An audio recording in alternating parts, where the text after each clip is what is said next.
Oops. Yeah. What a great way to start our program. Hi, everybody. Welcome to At Your Leisure. I'm Chad Booth. And I'm Maria Rossi Booth, and guess where we are? We are back at Flaming Gorge. Again! Okay, we had so much fun riding around the trails, we forgot how much fun the lake is, and this is the end of the boating season. It is their parade of lights, and we're gonna check it out tonight and hang around tomorrow and just take a look at this unique lake and how well it's fared during the drought. Honey, you look like you've been living on the boat for a few weeks. I have been. He's lost his shaver. This is my impersonation of Jimmy Buffett. How's that? So let's pair it on, head down to the dock.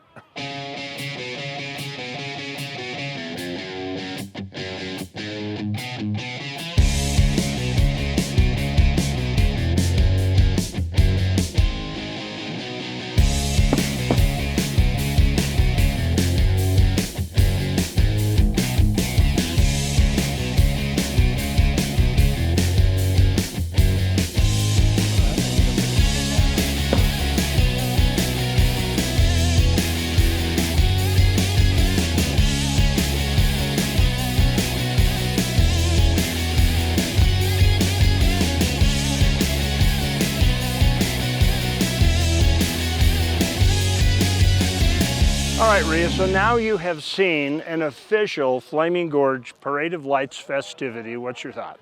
You know what? I love it. This is really, it's a party. It's wonderful, but there's a peaceful coexistence out here. Really, there are. Yeah, I mean, everybody's having a good time. It's not crazy. It's just fun. You can be on one part of a slip, having a little bit of a party, a little loud music, a little raucous, but not so raucous that you could be 3 boats down with your kids and have them feel uncomfortable. So they've got the right balance here. It's pretty cool. It's beautiful. And you know what? They've really gotten into the festivities, which is so fun. They have. I think they've got more boats decorated this year than any other time I've been up here. Yeah, I could totally hang out on every one of these boats. So look out, everybody. I'm coming at you.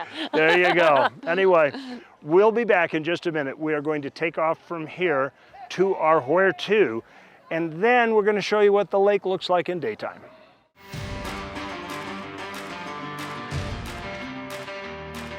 Hey, sunshine. It sure is. It's a beautiful day out here in Flaming Gorge. Welcome back to At Your Leisure. Lots happened since we saw a few minutes ago. The sun came out. That's right. It's a gorgeous day out here in Flaming Gorge. We're at the dam, and we're taking off with Trevor, who's going to be our chauffeur today.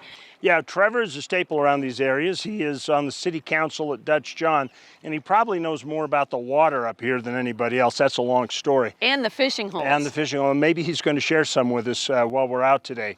But, you know, while the southern lakes of the Colorado system keep making headlines because they're so low, Flaming Gorge isn't. And I think it's high tide we found out a little bit about it.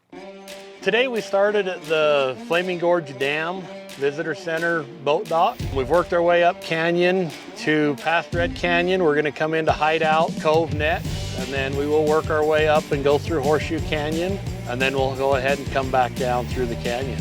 We are seeing the Utah side of the lake and the nice canyon views today. The biggest difference for me is the Utah side is going to be more narrow canyon and vertical walled canyon terrain with a lot of rock. The Wyoming side, you get into more of the flat sagebrush and rolling hills. I like the vertical cliff walls and the fact that it's very confined and small.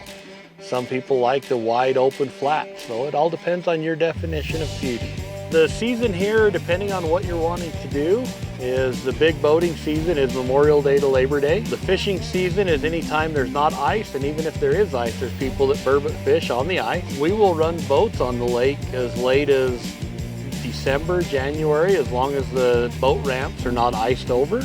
And as long as we can safely launch our boats, we can fish year-round. It is a great place to view ospreys. We have several nests along the lake. This time of year, most of the ospreys have hatched out and they've moved to other areas. As the water temperatures rise, those big fish go to the bottom and they get harder to catch during the summer. In the winter time, when the water temperatures are cooler, they get closer to the surface. And so the fishing for the big lakers is usually from November to March. It's a better time of year to fish for them. The ability and the opportunity to catch the world-class fish that we have here. We may not catch them every day, but it is the possibility of catching a 50-pound lake trout, or a 7-pound kokanee. In addition to the boating and camping spots that you reserve, up several of the side canyons, there are additional docks that are boat and camping docks, and you just, if first come, first serve, you see it, it's open, plant your flag. I love it. I think that's so cool, and you don't have to reserve it. Like some you have to, but there are others that you don't have to. That's right. This could be the Kingdom of Rhea for 14 days. I am so doing this. The thing of it is this place is so intimate and it's so quiet, and the water's like glass right now. It is spectacular. But like when you're at Powell, Powell feels like an ocean to me when you're here. I mean, when you compare, this is just absolutely beautiful. You've never actually been out on this lake before. No, I just, fished the green, but I've never actually been on like a pontoon boat out here. This is where it's at. Y'all got to get yourselves out here. Trevor did kind of warn me that this is going to be bad because you're going to be bugging me about a pontoon boat. I've been bugging you for 5 years, honey. 5 long years I've been asking him for this boat. Okay, you don't need to be part of this conversation. So while we continue to talk about it, why don't you go to her along the way?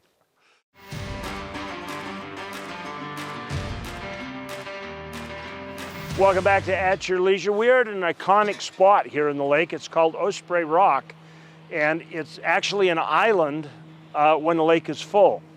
And you can see it's not very far from being an island again. No, it's fabulous. The Osprey hang out there, and it is a place where boats like to come by. You can tell this is kind of a busy spot, and it's beautiful. Right, but it's a great lunch counter for the Osprey, and it's not that uncommon that you will see them at any of the nests that are along here. Exactly. And we've seen a lot of them today. In fact, we've seen so much stuff on the lake. We've had so many great pictures. There's not time to show them to you all in the show. So if you want to recap the full thing, go to AYL 24/7. You can get all kinds of fun stuff there. Yeah, I actually think that AYL 24/7 is getting better than the show. Because there's so much stuff on there. Not that you don't want to watch the show. She puts all the bloopers, all my compromising pictures she takes, they end up there because the AYL crew gangs up on I'm me. just so glad we're married because he would have fired me so long time ago. Just try. I would have been so fired. Just try to fire me. Anyway, you want to check it out. We've got vintage stories, extended stories, stuff you see behind the scenes, special interviews. It's cool. AYL 24/7. Right now, let's take a look at next week's show. Well, we ended where we began. Lucerne Marina. Is this cool or what? It is. We've had a great time running around the lake today to prove a point that if you are one of those boaters from the other big lakes, there is another one that you should give a chance. You should explore. But a reminder, you're invited, but the quagga mussels aren't. This lake has not had a problem with them. Let's keep it that way. Right. Don't show up unless your boat's been sanitized. Exactly, because let's keep it pure and beautiful, and then everybody can enjoy it. That's true. Thanks to Trevor for taking a time out of his busy weekend off to shuttle us around. Beautiful. And we appreciate it. And just remember, as we've proven today, because there's been a pretty twisty route, there's adventure around every bend. You just got to get out there and create your own adventure At your leisure. And I love that you named this At Your Leisure. What a great name for the show. Good, we're rowing back, so get out the oars.